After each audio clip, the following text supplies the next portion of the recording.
Please rise as you are willing and able for our hymn from the gray hymnal number 100, I've Got Peace Like a River.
Our opening words are from Martin Luther King Jr., A Network of Mutuality.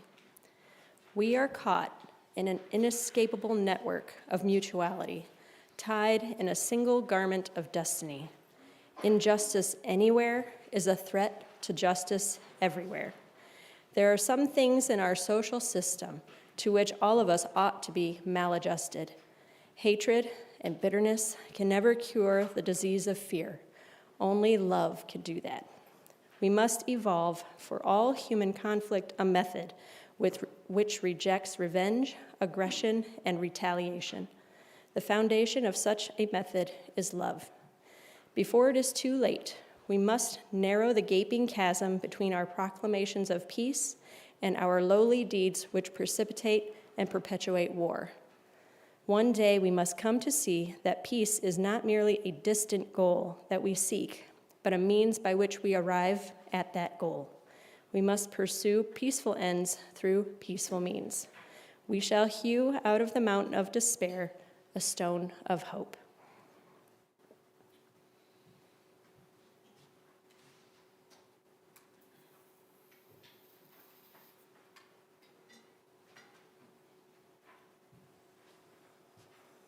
We bid you welcome. We do not ask what you believe or expect you to think a certain way, but only that you try to live a kindly, helpful life with the dignity proper to a human being. Welcome all who believe that religion is wider than any sect and deeper than any set of opinions. Welcome all who might find in our friendship strength and encouragement for daily living. My name is Jessica Sanchez, and I am the service leader today. My pronouns are she and hers. Thank you for spending your Sunday morning with us, whether you are enjoying the service online or in person. Today we are very fortunate to have a guest in our pulpit, the Rabbi Daniel Schwartz. I will tell you a little bit more about him later in the service. I'd like to extend a special welcome to any visitors today. After the service, we invite you to stay for coffee and conversations downstairs in our reception hall. Please take a moment now to silence your phones, but we do encourage you to share your presence here on social media. And this is a good time for some announcements. I know we have a few.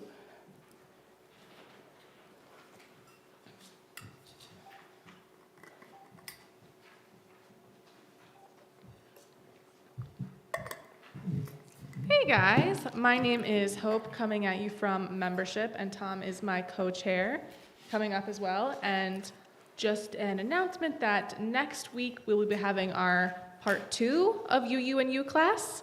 It is not required that you've been to part 1, but it is different than part 1.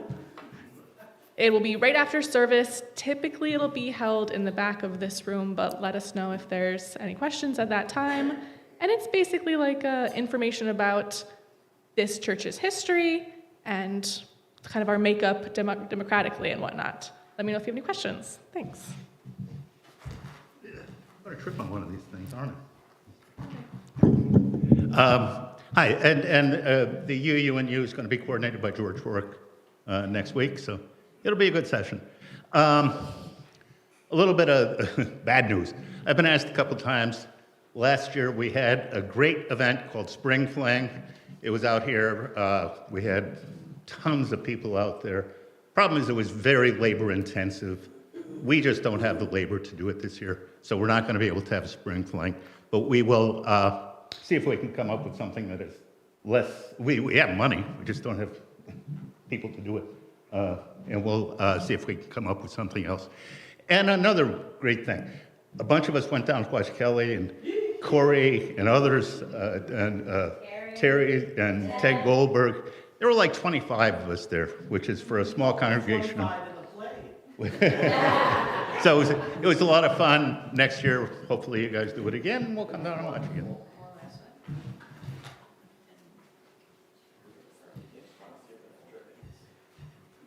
Hi, Gloria Tweedy. I was supposed to make this announcement last week. Those of you that filled out the little Valentines and we hung up on the tree to somebody a little message you wanted to give to them, they're off the trees. They're on the social justice bulletin board.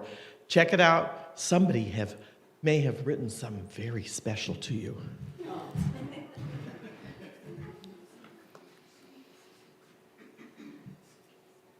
So please check our UUCF website for other announcements. We also have an e-blast that goes out weekly that has other important information about events. So please, at this time, would you join me in reciting our UUCF mission? We seek answers everywhere, include everyone, and live with compassion. Part of being a community is learning to share the authentic and vulnerable parts of ourselves with others, to see and be seen, to know and be known. We make space today for that sharing, all of which helps to build the congregation into beloved community. We invite you to share what's going on in your life, to name your feelings and the people on your heart in need of prayer, good energy, best wishes, and other help. We invite you to get into your body and investigate what emotions you're experiencing, to share them as you feel called, so we can help one another hold our joys, our grief, and our in-between feelings. We build community by celebrating our good things, mourning our troubles, taking risks, and listening deeply. You are welcome to pick up a stone or stones from the table, infuse or charge it with your joy or sorrow, and place it in the singing bowl where its energy will ripple out to be held by all of us. If you'd like to share something important on your heart, please come and speak directly into the microphone. If you have submitted a joy or sorrow via text, it will be read aloud by me. All are welcome to participate in any of these ways.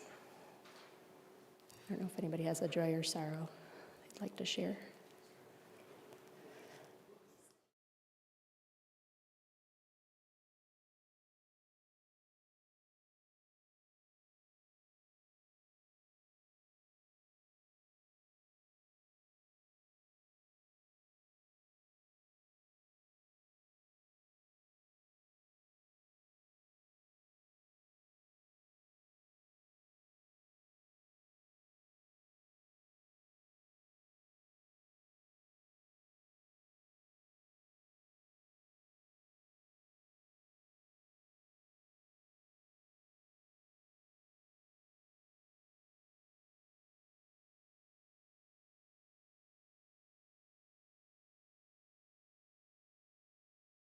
Light 3 candles for the intentions that rest in the silent sanctuary of our hearts, one for the joys, one for the sorrows, and one for the strength of the gathered community that can support you and bring you peace.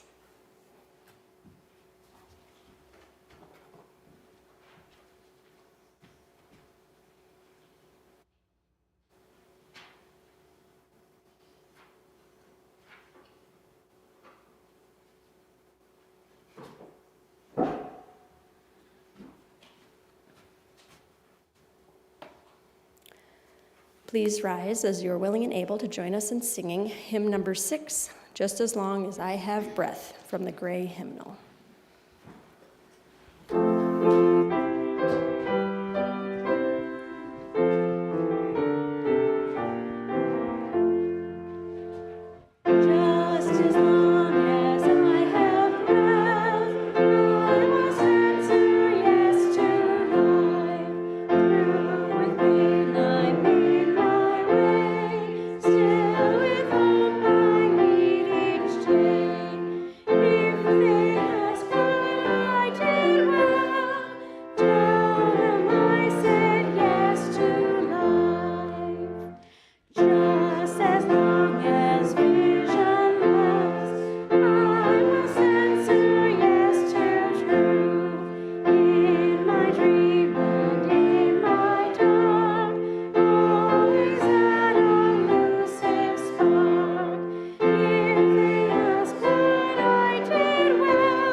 That was so pretty. I loved it.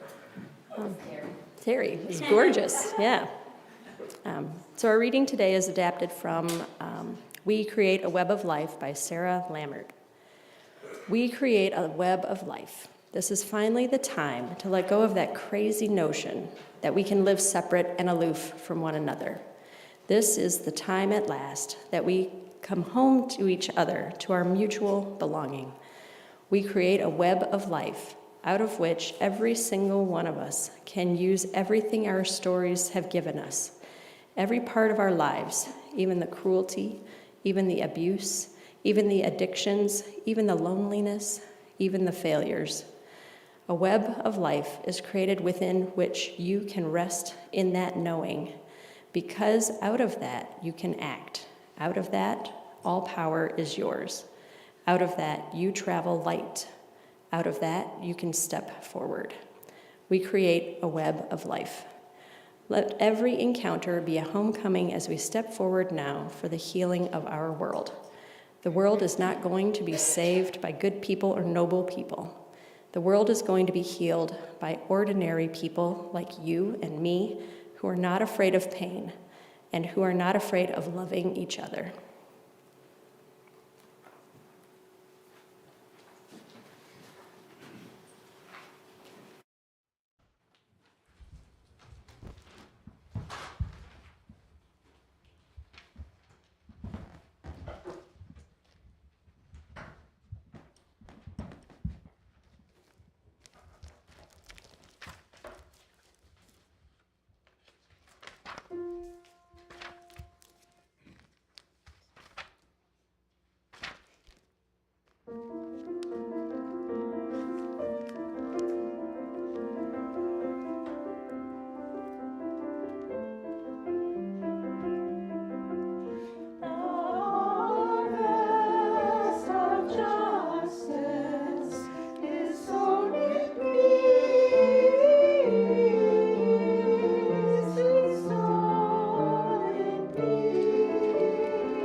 For Rabbi Daniel Schwartz, being a part of the Jewish community is about sharing a set of values and cultural experiences, making the world a better place, and participating in Jewish communal life.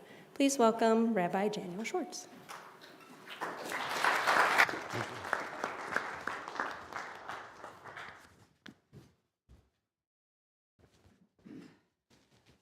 Thank you, Jess. Thank you for having me here to be able to share this morning. It's my second time that I've been able to join you all, and I'm thankful to Tom, actually, for being the first to introduce me to your congregation. My topic, as we were trying to come up with different ideas of things to share, the conversation actually started about a year ago, and I think it was your Social Action Committee that suggested Antisemitism today and what you can do about it. So I'm thankful for the opportunity to be able to share, because in the last year since we began that discussion, anti-Semitism, unfortunately, has only gotten worse. I want to start, before I begin the formal part of the conversation, just by taking a moment to think of one of the 134 hostages that's still being held by Hamas in Gaza. Each time I'm out in the community, I try to remember one of the hostages, to bring awareness to that and to understand, for our community to understand why Israel is engaged in a war with Hamas currently. So for today, I'd like to take a moment to think about Ohad Ben-Ami, who is a 57-year-old resident of Kibbutz Be'eri in the Gaza envelope, a husband and a father of 3 who is still being held hostage. Anti-Semitism today, and what we can do about it. I'll start with a little bit about what anti-Semitism is, what it was, and then get into different ways that we can respond to it. But for the first part, I'm hoping that you'll help me out. As we speak of anti-Semitism, oftentimes it begins, any type of hate begins with ignorance, stereotypes, prejudice. And so I always like to start off and have people name some of those things that are the stereotypes that you've heard of or that you know about Jews. And so if anybody's willing to share, what are the stereotypes that you've heard of about the Jewish community or of Jews? Greedy, thank you. Liars. Stingy. Smart. Lawyers. Rich. Educated. Racist. Have space lasers. Yeah. So a variety of different things. I'll add a few more that I've heard as I've done this with different groups. Oftentimes we're stereotyped for having brown curly hair, big noses, wealth, knowledge comes up often. One of the stereotypes that I remember hearing when I first began as a student rabbi in West Virginia was that we also had horns. Which is why I'm not bald. I shave my head for these presentations. No, I'm just kidding. I was meeting with a group of students actually at a congregation in Beckley, West Virginia, and the stereotypes that they had heard was, and I didn't start off the conversation about stereotypes, they were looking for my horns. Because their pastor had taught, one of the things that Michelangelo had designed was a sculpture of David. In which the Hebrew phrase talks about a Karen or a horn, but it's understood or translated sometimes as horn, which is what Michelangelo did, and his depiction of David having 2 horns, but it's also the depiction of the rays of light that we sometimes see, or a cornucopia of things. But because of that mistranslation, there are some that are out there that still believe that Jews have horns. Those are some of the old stereotypes that are still around today. As you walked in, I have a poster that's on display that talks about Jews coming in all forms, shapes, colors. If we were to look at the congregation where I'm a congregational rabbi today, Temple Shir Shalom just down the street in West Bloomfield, we're about 900 families, and we have Jews that are rich, we have Jews that are poor. We have Jews that have gone and gotten formal education, master's degrees, PhDs, MDs, and we have Jews that are high school dropouts. We run the gamut, and the poster that's back there also talks about where we come from in the world, and part of that is because of the diaspora The first time that the first time the temple was destroyed in the year 586 before the Common Era by the Babylonians, and the second time the Jews were sent into the diaspora in the year 70 with the destruction of the second temple by the Romans. All of that is to say that those are some of the old and current stereotypes that we have that Jews have been faced with, in addition to the idea that Jews want to run the world. I can talk about and answer some of those because I'll leave some time for questions and answers at the end as well. But we're also facing more modern types of anti-Semitism as well. And I'm going to give a few examples of those. In a survey that was recently done by the Anti-Defamation League, over half of Americans believe that Jews stick together with each other more than they do with Americans, and that Jews are more loyal to Israel than we are to America. 4 in 10 Americans believe that Jews always like to be the head of things, in control, have that power of things. And those are all, as I shared, different stereotypes, but those are things that people believe today. And those are things that eventually lead to Jews being used as a scapegoat, and the rise of anti-Semitism that we have. I'll share a few examples of anti-Semitism that we've experienced more recently, starting with a text that I received from one of my college students last night, who wrote, "Hi, rabbis, I'm really bummed that I even have to send this text, but I have a favor to ask. The anti-Semitism at Kalamazoo College is getting to a point where I'm having a really hard time not doing anything about it. The Students for Justice in Palestine Club has been making a lot of noise on campus, and I'm honestly not sure what to do.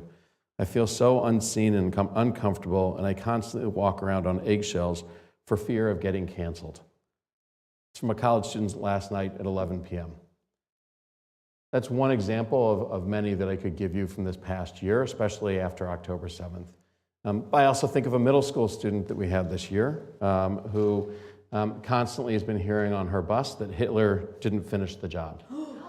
Our students look in their textbooks at school, from elementary on through high school, and share these things with us, that they find swastikas in their books that are given to them by their school, written with graffiti on buses, one person even having it in their backyard. Anti-Semitism, unfortunately, is alive and well. In 2022, the Anti-Defamation League said that there were about 3,700 incidents of anti-Semitism in the United States.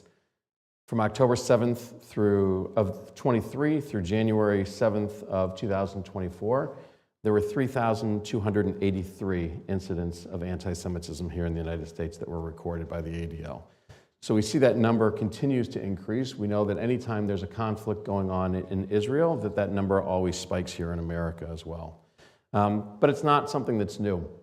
And I want to share an example that one of my colleagues and friends shared with me that is in the race to create AI that occurred in 2016. Which was that Microsoft at that time in 2016 was creating a chatbot that would interact with people over Twitter. And they named it, I think the pronunciation was Tay. But Tay would scan things on the internet to find out how human beings think, and then would communicate and interact with people so that people would believe that Tay was actually human. They launched Tay on March 23rd, 2016, with her first tweet of, "Can I just say I'm stoked to meet you? Humans are super cool." But within 24 hours after conversations with those super cool human beings, Tay began mimicking what she perceived as human expression. And I believe that it's important to share what Tay said, but I don't think that it's in keeping with the spirituality of this setting to share all that Tay shared. Tay attacked feminists, people of color, Mexican immigrants, and spent a significant time focused on Jews. Tay tweeted, "Hitler was right. I hate the Jews." She tweeted, "Gas thee," and then used a defamatory or negative word for Jews beginning with the letter K, and then declared race war now. In response to a question from another Twitter user asking if the Holocaust happened, Tay's response was, "It was made up." Those are some of the mild quotes, tweets that I share with you today. Though a few years old, the rhetoric online continues, and our technology, as Rabbi Chertkov wrote, is a dark mirror for humanity. So what is anti-Semitism? We heard those stereotypes. I gave some examples. There were 31 nations that got together a few years ago to create, as part of the International Holocaust Remembrance Alliance, a working definition of anti-Semitism. And they said, anti-Semitism is a certain perception of Jews, which may be expressed as hatred towards Jews. Rhetorical and physical manifestations of anti-Semitism are directed toward Jewish or non-Jewish individuals and or their property, toward Jewish community institutions and religious facilities. And then to help us understand what that really meant in layman's terms, they gave a few examples and illustrations. For example, calling for, aiding, or justifying the killing or harming of Jews in the name of radical ideology or an extremist view of religion. Making dehumanizing or demonizing or stereotypical allegations about Jews as such, or the power of Jews as a collective, such as the myth about a world Jewish conspiracy to control the media, economic, government, or other societal institutions. 3, accusing the Jews as a people or Israel as a state of inventing or exaggerating the Holocaust. 4, denying the Jewish people their right to self-determination, for example, by claiming the existence of the state of Israel as a racist endeavor. 4, applying double standards by requiring of it a behavior not expected or demanded of any other democratic nation. 2 more, drawing comparisons of contemporary Israeli policy to that of the Nazis and holding Jews collectively responsible for actions of the state of Israel. So we see within modern anti-Semitism a mix of both contemporary and historic examples of that. The question becomes, how do we really tell the difference between somebody who's being critical of Israel and somebody who's anti-Semitic? Natan Sharansky, who was a member of Israel's parliament that then became the head of the Jewish agency, said that he uses a 3D test to help us distinguish what's legitimate criticism of Israel and what's anti-Semitic. The first D he called demonization.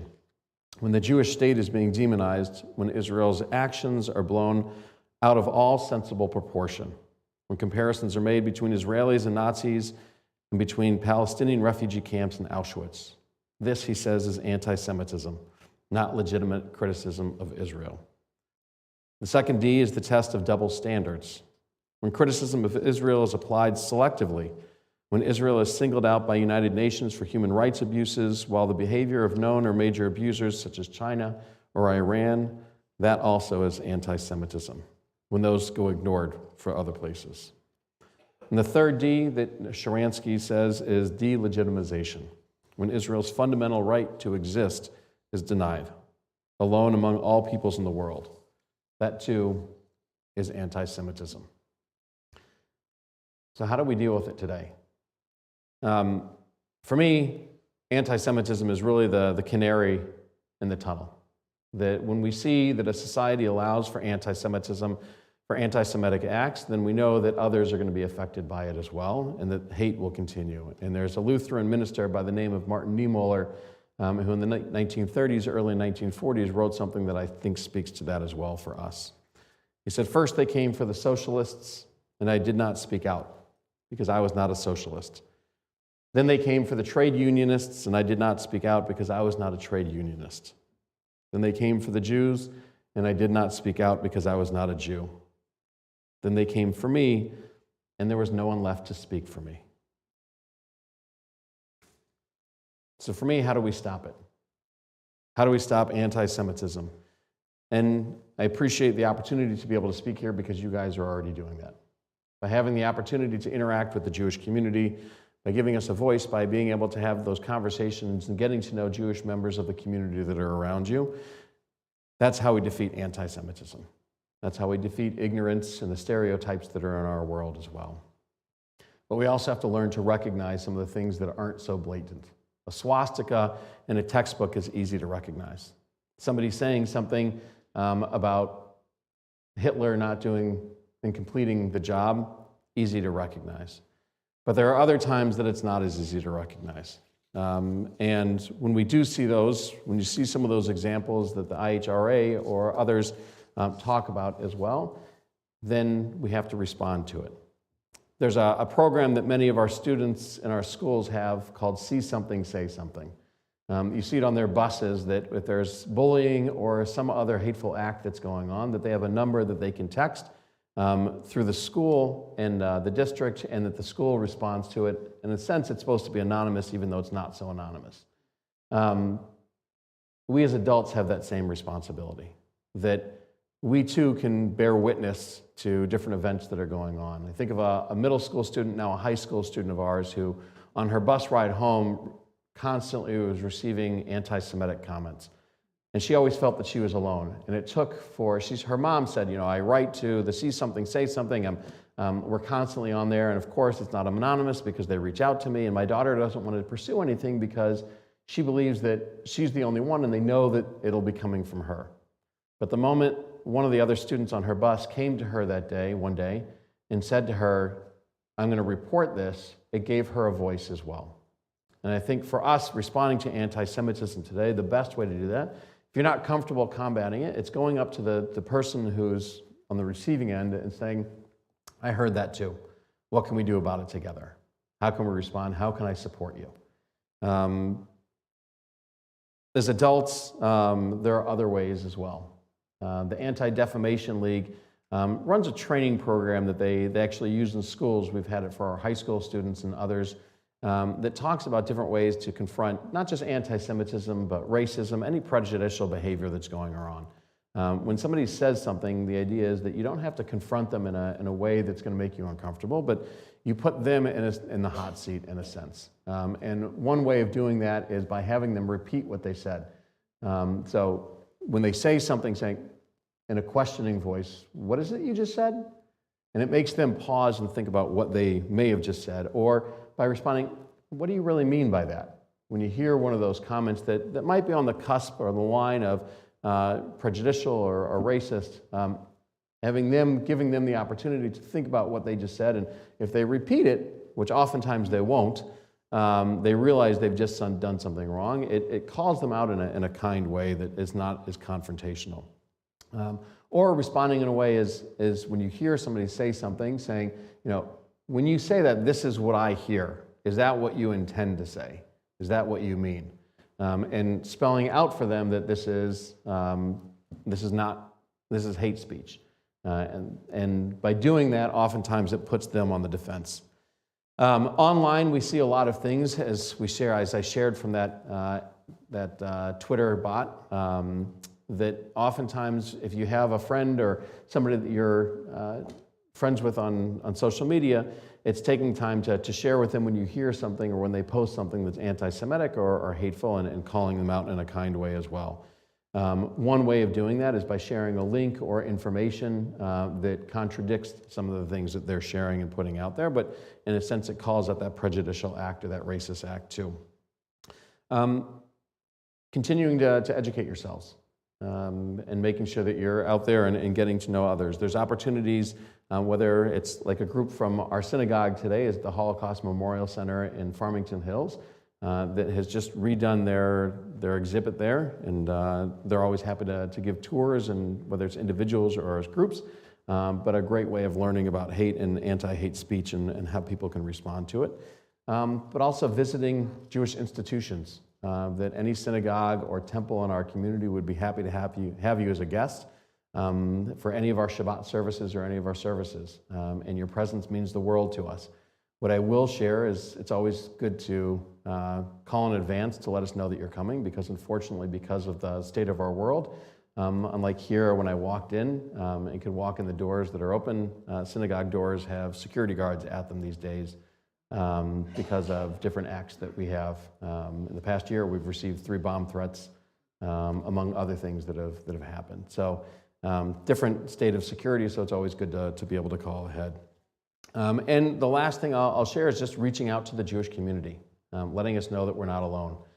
Especially after October 7th, one of the challenges is that many of our partnerships, interfaith partnerships, kind of didn't know what to do and didn't respond to things, didn't reach out, didn't share that they were there for us or for anybody else. And so for those friends, family that you have that are Jewish, letting them know that you're there for them. means the world to us.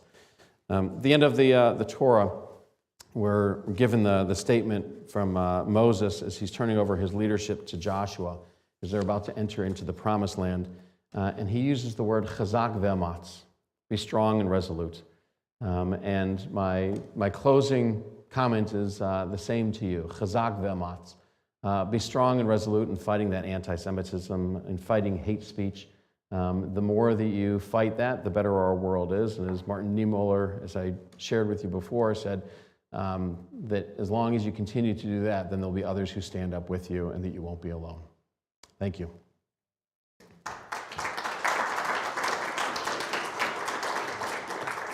I said if there is a moment, I do have a moment for questions as long as I'm not over. Oh, I think we have time. Okay. Yes? You mentioned the 3 Ds. Sure. Demonization, delegitimization, and double standards. On that same note, Rabbi, there's often a lot of pushback where someone is trying to make legitimate criticisms of the Israeli government or Israeli policies and accused of anti-Semitism. How would you suggest approaching that?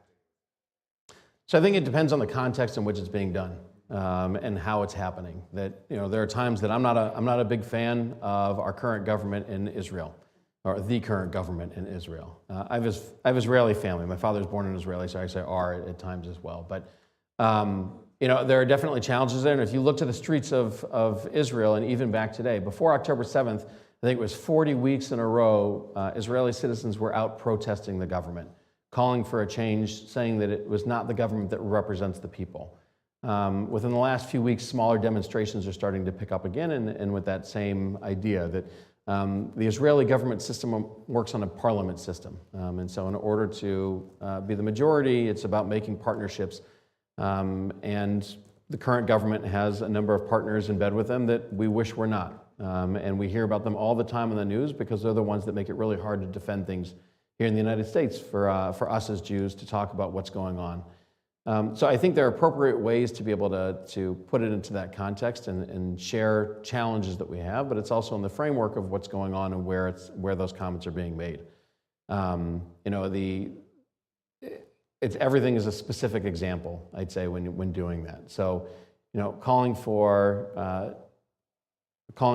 the Jewish state not to exist, I would say, is beyond the pale, and saying that, you might have a problem with the government, but that doesn't mean that a Jewish people shouldn't have the right to their own state in being there.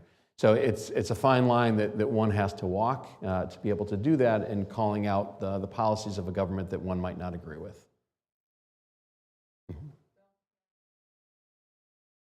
They do. It's a great question. 1948, they were given the opportunity to have a state as well. The UN mandate, the United Nations divided up the land based on a Peel partition plan, a British plan that was put into place, and in 1947 approved that. In May of 1948, the Jewish state declared the state of Israel. The Palestinian community at that time did not. Instead waged war upon the newly created state of Israel, saying that we don't want them to exist. And since then, there's, of course, been the challenges that have gone on between the Palestinian community and the Israeli Jewish community. So what are the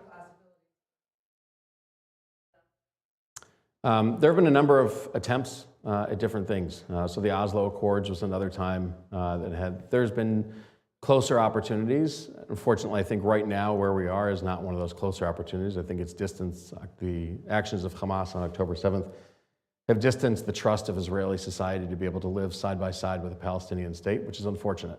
My hope is that there will be one. I think there should be a two-state solution. That's my personal belief, that there should be a two-state solution, that there's a Jewish state and a Palestinian state. Hopefully. Well, hopefully there will be. I think Israel is targeting Hamas. And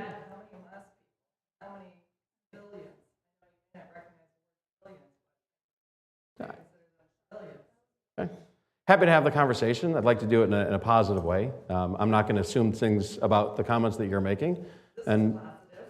Well, when you say that I don't recognize the word civilians, I don't think that's a positive comment or a fair comment.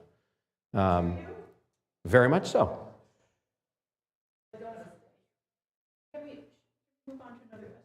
Well, up to you. I'm happy to continue. I'm happy to talk more with you afterwards as well.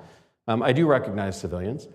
The Israeli government recognizes civilians, which is why they target Hamas operatives. And unfortunately, in any war, but especially when there's a group that hides behind civilians, there are civilian casualties. Any civilian that dies. I don't justify any children that are being killed. I don't justify civilians being killed. War is a horrible thing. It's a tragic thing. People die in war. Israel doesn't target civilians. If you look at some of the things that they're doing, they're dropping leaflets. Just like many of us received an Amber Alert last night at 2:20 in the morning, Israel does the same thing. If they are going to go into an area and drop bombs, they also warn those that are living in the buildings there beforehand. And we'll actually watch to see if people are exiting, or at times in previous years, when different organizations were running, Hamas, when they were running it, they would actually send people into that area. And Israel would stop and wouldn't go forward with that, knowing that there are more civilians there and what it would look like in public perception.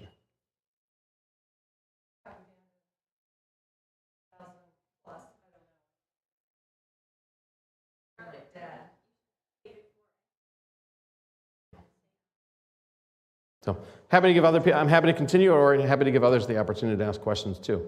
But there's propaganda on both sides, and Hasbara.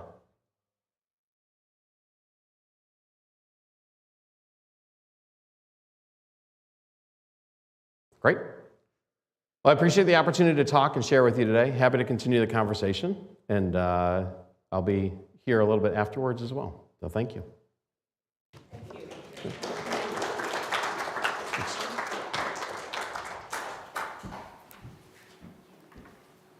Thank you, Rabbi Schwartz, for those very important statements and comments and helping people to understand the breadth of issues that we face. I think not just Jewish folks, but many other different people who experience racism and sexism and things like that. So thank you so much. Our offering words today come from Dorothy Day, Commitment.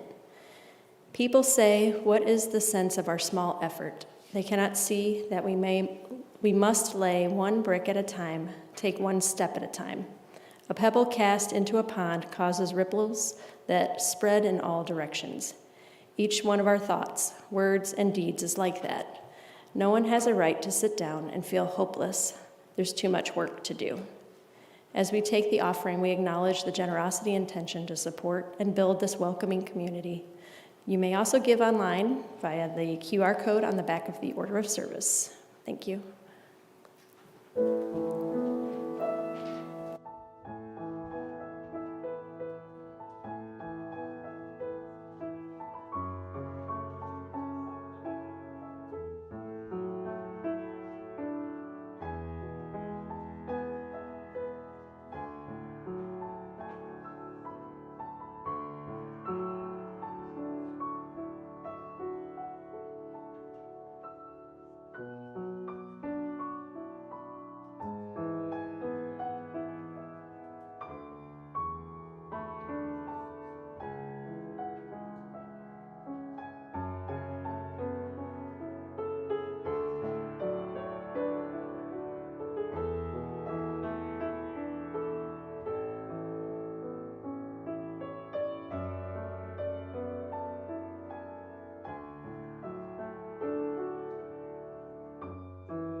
Please rise as you're willing and able to sing our hymn from the Teal hymnal, Building a New Way, number 1017.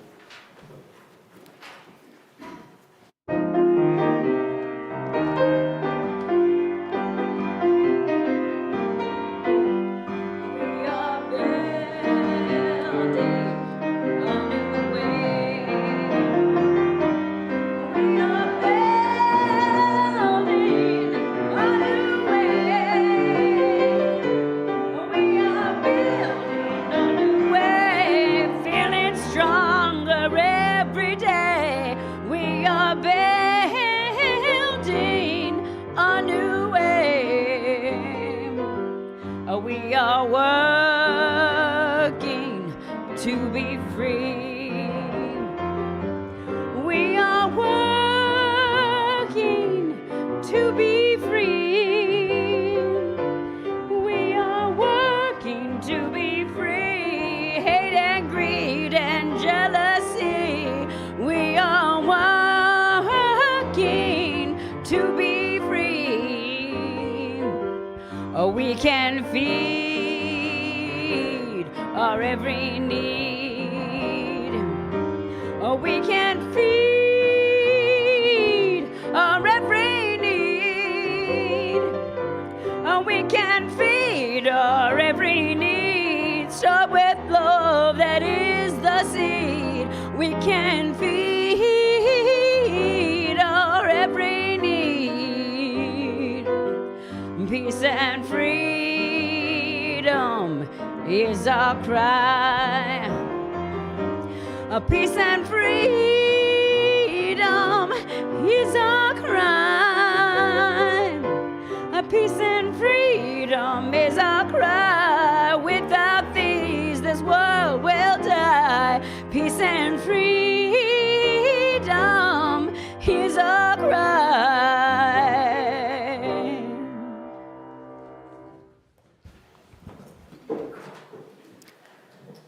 Our closing words are Universalish by Laura Stevens. Unitarian Universalists say that through our individual beliefs, though our individual beliefs vary widely, together we side with love. That's similar to the liberation theologians. We affirm that every person, from the privileged to the oppressed, has worth and dignity. Everything from the harmed to the harmful is connected in the interdependent web of being. But Unitarian Universalists side with those who are oppressed and hurting to work for change until we are free.